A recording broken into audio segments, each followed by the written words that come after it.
Hey guys, welcome back to my channel. I hope that you're having an incredible day. And in today's video, I'm going to be sharing my fourth compilation of Inktober sketches. These are going to be time lapses for prompts 19 to 25. And while you see me work on these sketches, I'm going to be sharing a bit about what I have learned about the specific Inktober supplies that I have been using throughout this challenge. So if you have been visiting my channel at any point throughout this month of October, you probably already know that I am dedicating my YouTube videos to sharing the time lapses for all of my Inktober sketches. Now, there have been 3 so far. In the first one, I share my sketches number 1 to 5, and I also share a bit about kind of my mindset and my process as I started to go through Inktober. Then my second video, I shared time lapses number 6 to 11, and I shared a bit about how I came up with the specific drawing ideas. And then for my third Inktober time-lapse compilation, I shared prompts 12 to 18, as well as some of my struggles so far going through this challenge. So if any of these sound interesting to you, make sure to go and check out these previous videos. And before getting into the topic of sharing my Inktober supplies with you and how they have been kind of working for me so far, I just want to extend a huge welcome to all of you new people just visiting my channel for the very first time. Welcome, my name is Erica. I'm a traditional media illustrator, art blogger, and teaching artist that loves to share art tips, drawing and painting tutorials, and encouragement for beginner and intermediate artists. I share a new video every single Friday, so do consider subscribing because I would love to have you as part of this growing art community. And if you do not forget to click on that little notification bell so that YouTube can let you know whenever I publish a new video.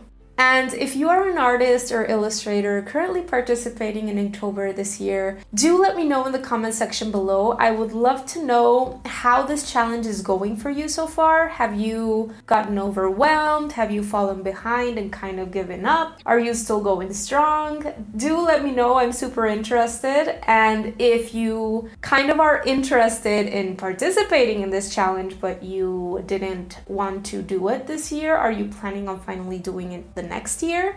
Let me know in the comment section. Alright guys, give me a like if you love drawing with pen and ink as much as I do, or if you're simply interested in progressing your skills using this amazing artistic medium, and let's get into the topic. So the first thing that I would like to share with you in regards to the supplies that I have been using for this challenge so far is that number 1, I didn't really buy anything new. I used supplies that I already had at home. Now, I have and I enjoy drawing with pen and ink.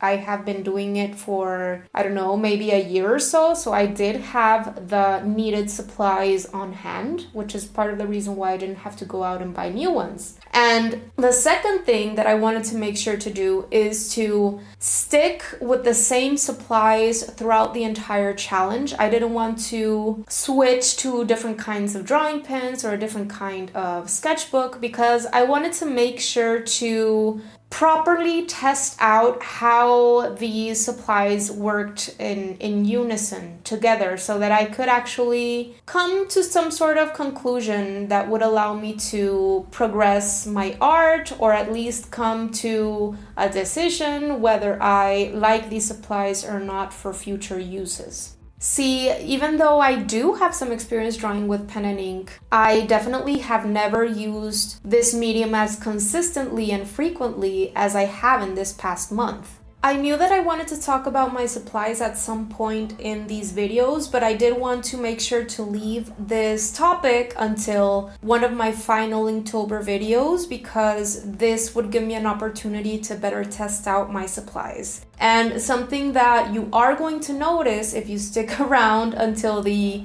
end of the compilation that I'm sharing with you today is that by the end of this compilation, I am using a different sketchbook. And the reason was because I ran out of pages basically in my first sketchbook. And just as a quick FYI, if you're interested in checking out or buying any of these supplies that I'm going to be mentioning in this video, I'm going to be leaving the links to these products down below in the description box. If you use my links, I'm going to be receiving a tiny commission at no extra cost to you over the already designated price. Thank you so much to all of you guys that have been using my links, because all of these tiny commissions that I receive really help me keep producing helpful and inspiring art content for you. So I bought the 3 main Inktober supplies that I'm going to be sharing with you online, and I bought them a while back, as I mentioned, not specifically to use in Inktober, but I bought these 3 supplies through either Amazon or consumercrafts.com. Both of these online stores are excellent at providing great art supplies at very affordable prices, and I highly recommend you check them out if you haven't already. To start off, my sketchbook is a LEUCHTTURM 1917 hardcover sketchbook, and it is 15 times 21 centimeters tall. I bought this through Amazon a while back. When I bought it, it was around $20, I believe. I have to say that I have really enjoyed using this sketchbook, especially in combination with this particular drawing medium. Its paper is pure white, which is awesome because I knew that I wanted my Inktober sketches to be pure white and black. And its paper is very smooth and thick. And I definitely knew since the beginning that I needed thicker paper so that I could completely cover up certain parts of my Inktober sketches with pure black ink. The paper in this sketchbook holds ink very well. The ink doesn't feather. I noticed very clean lines in my drawings, and it bled through the back only in areas where the ink was layered too heavily. I also really love that this sketchbook has 2 sort of integrated bookmarks in it, as well as an elastic, because the elastic in combination with the hardness of its covers really helps keep your drawings and your artwork safe. And these characteristics also make it excellent to take to specific settings whenever you want to draw in plein air or at a coffee shop or something like that. It's an excellent option. All this said, I don't think that I would particularly use this sketchbook to sketch with watercolors, for example, because watercolors are way too watery, and I don't think that this paper would absorb that paint very well. I think that this paper is way too smooth for that. Perhaps it could work very well for gouache and maybe even acrylic, but it's all going to depend on what kind of medium you use. You always have to think about that kind of thing before you're picking your sketchbook out. It's a very smart idea to give thought to what kinds of drawing and painting mediums you plan on using on your sketchbook before actually going and buying one. Moving on to the drawing pens. These are Staedtler Pigment Liners, and I bought them in a 4-pack, which you can get through Consumer Crafts. That 4-pack is, I think, around $14 or $15, and it has a variety in terms of the points. The pen point sizes that I have been using for most of my sketches throughout Inktober have been 0.3 and 0.5 millimeters. And this specific Staedtler Pigment Liner package that you can find over at Consumer Crafts has 0.1 millimeter, 0.3 millimeter, 0.5 millimeter, and 0.7 millimeter. I have to say, in general, I have been pretty satisfied with these pigment liners, with these drawing pens. I also have a set of Micron drawing pens, but I decided to play with these ones this challenge. I really wanted to test these out more thoroughly. I know that Micron pens are awesome, and I wanted to see how these compare, if these can compete with Micron pens, and I have to say, in my opinion, they do. The ink in these pens is waterproof, it dries pretty fast, and it's also smear-free, which I feel all of these characteristics would make them very useful if you want to use them with watercolor paints. I definitely want to try that out in the future. The lines left behind by these drawing pens are very crisp and dark, which is what I wanted because I wanted my Inktober sketches to be all black and white, and the darkness really contrasts with the pure white of my LEUCHTTURM sketchbook.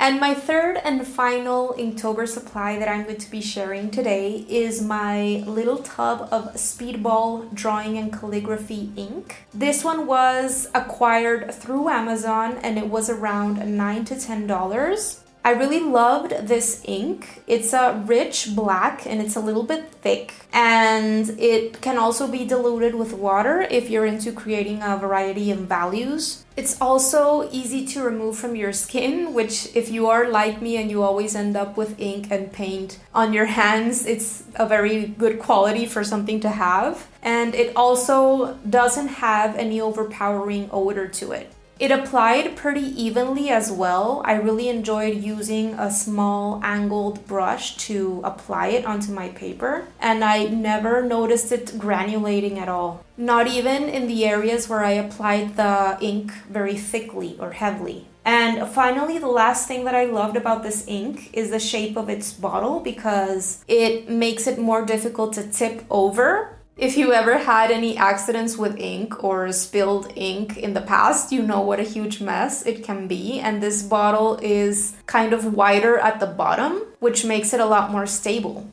Something that I really recommend is making sure that you always close it very, very well. Alright, so that's it in terms of my most important Inktober supplies that I'm going to be sharing with you today. I am now going to leave you to enjoy the rest of these time lapses.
Thank you so much for visiting my channel today and checking out this Inktober video of mine. I really appreciate it. Make sure to like this video if you liked it because it helps my channel get in front of more people. And I would absolutely love for you to subscribe and become part of this growing art community. I would also love to connect through social media. I am sharing my Inktober sketches as soon as I am producing them through both Instagram and Twitter. So make sure to follow me on those if you're interested. I'm gonna leave links to all of my social media channels down below.